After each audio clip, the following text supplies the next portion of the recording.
जैसे ही कहानी आगे बढ़ती है, हम देखते हैं कि बड़ी जीजी पूरे घर की जांच कर रही होती है और सभी से पूछती है कि क्या सभी नल बंद कर दिए गए हैं।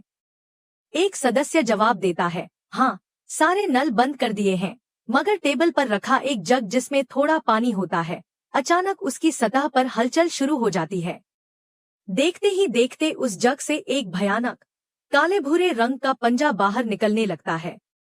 बड़ी जीजी तुरंत घबरा जाती है और बिना वक्त गंवाए उस जग को नीचे गिरा देती है, जिससे पानी भी जमीन पर फैल जाता है।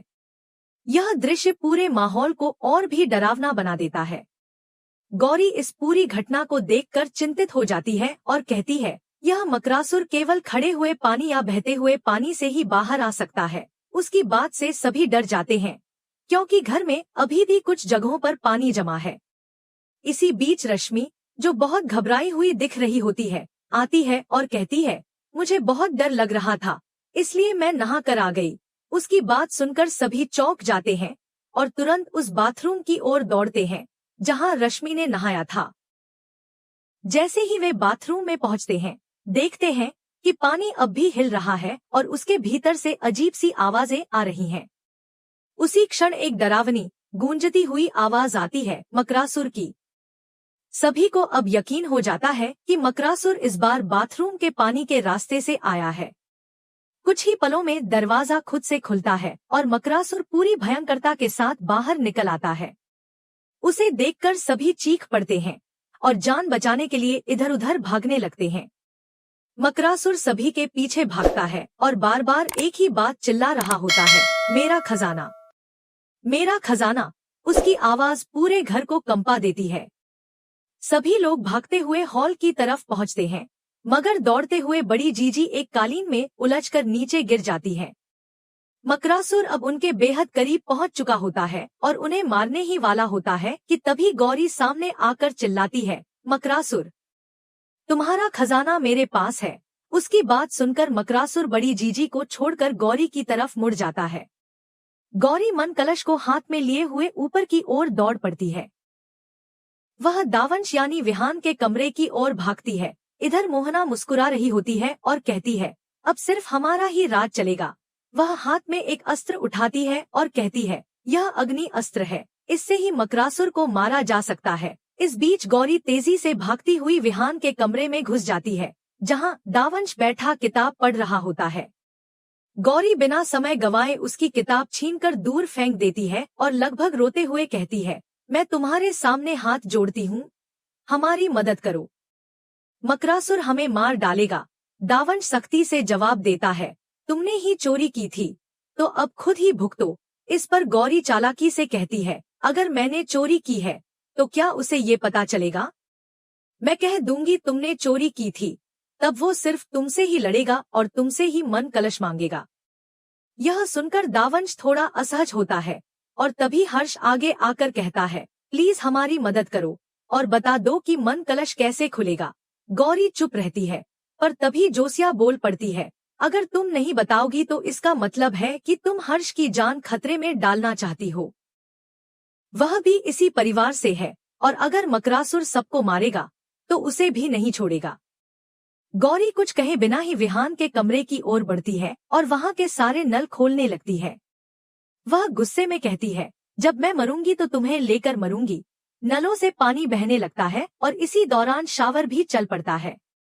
पानी की बूंदों में दोनों भीगने लगते हैं। अचानक दावंश के चेहरे पर एक अजीब सी बेचैनी उभर आती है और उसी पल उसके अंदर से विहान की कोई छिपी हुई चेतना जैसे जाग उठती है। शरीर में कंपन, आंखों में बदलती हुई रोशनी और हाथों की हरकतें अब सामान्य नहीं लगती। लगता है जैसे दावंश का शरीर तो वही है, लेकिन उसकी आत्मा में कहीं विहान की शक्ति ने दस्तक दी हो। गौरी यह सब देखती है और उसके चेहरे पर भी हैरानी और उम्मीद की एक झलक आ जाती है। पानी की गिरती बूंदों के साथ ही कमरे की हवा भारी हो जाती है और वातावरण में एक अलौकिक ऊर्जा फैलने लगती है, जैसे कोई बहुत बड़ा रहस्य उजागर होने वाला हो। और इस रहस्य से पर्दा उठाने की शुरुआत बस अब होने ही वाली है। जैसे ही शावर का पानी दोनों पर गिरता है, दावंश की आंखों में अचानक एक अलग सी चमक दिखाई देती है। उसका चेहरा और हाव भाव पूरी तरह से बदल जाते हैं। अब वह दावंश नहीं, बल्कि जैसे विहान बन गया हो।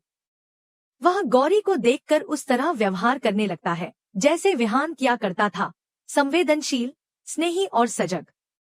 गौरी को उसकी बातों और नजरों से साफ महसूस हो जाता है कि यह दावंश नहीं, बल्कि विहान है जो उसके सामने खड़ा है। उसकी आंखों में एक क्षण के लिए राहत की लहर दौड़ जाती है, लेकिन तभी माहौल फिर से डरावना हो उठता है। एक बार फिर मकरासुर की गूंजती हुई भारी आवाज घर में गूंजने लगती है। जैसे ही मकरासुर की आवाज दावंश यानी अब विहान के अवचेतन को छूती है, वह फिर से अपने पुराने कठोर रूप में लौट आता है। उसकी आंखों की कोमलता गुस्से में बदल जाती है। वह गौरी को एक झटका देता है, पीछे धकेल देता है और कठोर स्वर में बोलता है, मुझसे दूर रहा करो। इसके बाद वह नल बंद करता है, अपनी झुंझलाहट को समेटे हुए वहां से चला जाता है। इसी बीच सिया की आवाज गूंजती है, देख लो गौरी, अब अगर तुम नहीं बताओगी तो हर्ष भी खत्म हो जाएगा। उस धमकी से घबराकर गौरी आखिरकार चुप्पी तोड़ देती है।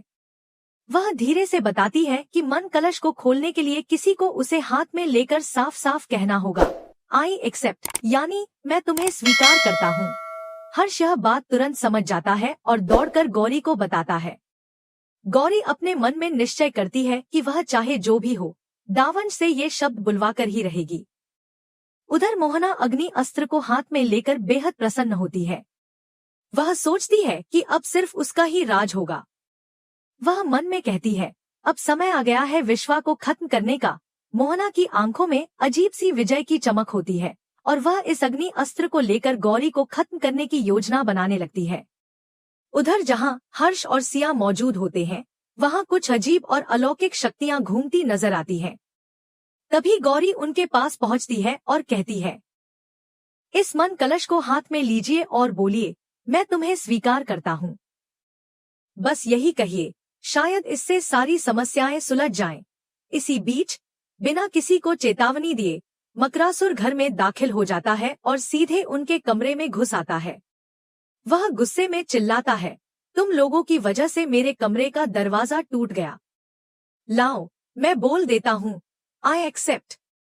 वह मन कलश को हाथ में लेता है, मगर मैं तुम्हें स्वीकार करता हूँ कहने की बजाय वह उसे मकरासुर की तरफ फेंक देता है। गौरी घबरा कर चिल्लाती है, आपने ऐसा क्यों किया? मकरासुर उस कलश को पकड़ता है और अगले ही पल उसे चबा जाता है।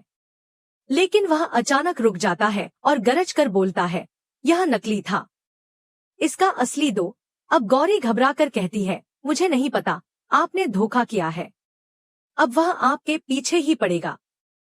तभी गौरी भागती हुई सबके सामने हॉल में पहुंचती है और उन्हें बताती है कि मकरासुर इस वक्त दावंश से लड़ रहा है। सिया और हर्ष यह सुनते ही चिंतित हो जाते हैं और कहते हैं, अब दावंश की शक्तियां पहले से कहीं ज्यादा भारी और खतरनाक हो चुकी हैं।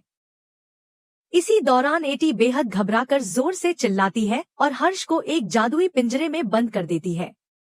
वह भावुक होकर कहती है, मैं तुम्हें मरते हुए नहीं देख सकती। रिश्वा को तो कोई भी मार सकता है, मगर तुम्हें नहीं। इसलिए मैं तुम्हें सुरक्षित रखने के लिए यहाँ बंद कर रही हूँ। अब तक सब जान चुके होते हैं कि मन कलश कैसे खुलता है। सभी एक एक कर प्रयास करते हैं। वे कलश को उठाकर बोलते हैं, आई एक्सेप्ट, मैं तुम्हें स्वीकार करता हूँ। लेकिन कोई भी कलश को नहीं खोल पाता, वह हिला तक नहीं। सबकी आंखों में निराशा साफ झलकती है। फिर बारी आती है गौरी की। वह कलश को उठाती है और दावंश की तरह ही एटीट्यूड में कहती है, मैं तुम्हें स्वीकार करती हूँ। दादी, हर्ष, सिया सभी उसे देखने लगते हैं। एक क्षण को लगता है जैसे कलश में हल्की सी चमक होती है, मानो वह खुलने वाला हो। लेकिन अगले ही पल वह फिर से स्थिर हो जाता है। इस असफल प्रयास के बाद सभी सोच में पड़ जाते हैं कि अब क्या करें। तभी अर्जुन सामने आता है और गुस्से में कहता है, तुम सबने अपनी तरफ से कोशिश कर ली, लेकिन यह कलश अब भी नहीं खुल रहा है। शायद इसका मतलब है कि वह सही इंसान ही इसे खोल पाएगा। उधर मकरासुर अब दावंश के पीछे पूरी ताकत से पड़ जाता है। वह पूरे घर को तबाह करता हुआ उसके पास आता है। दावंश उसे देखकर गुस्से में चिल्लाता है, अब बहुत हो गया। मैंने तुझे समझाया था कि वह सब कुछ मेरा नहीं था। लेकिन अगर तुझे लड़ना ही है तो ठीक है, अब युद्ध होगा। उसके भीतर से अब वही दावंश नहीं, बल्कि एक नया रूप, एक नई ऊर्जा, एक नई लड़ाई की शुरुआत झलक रही थी।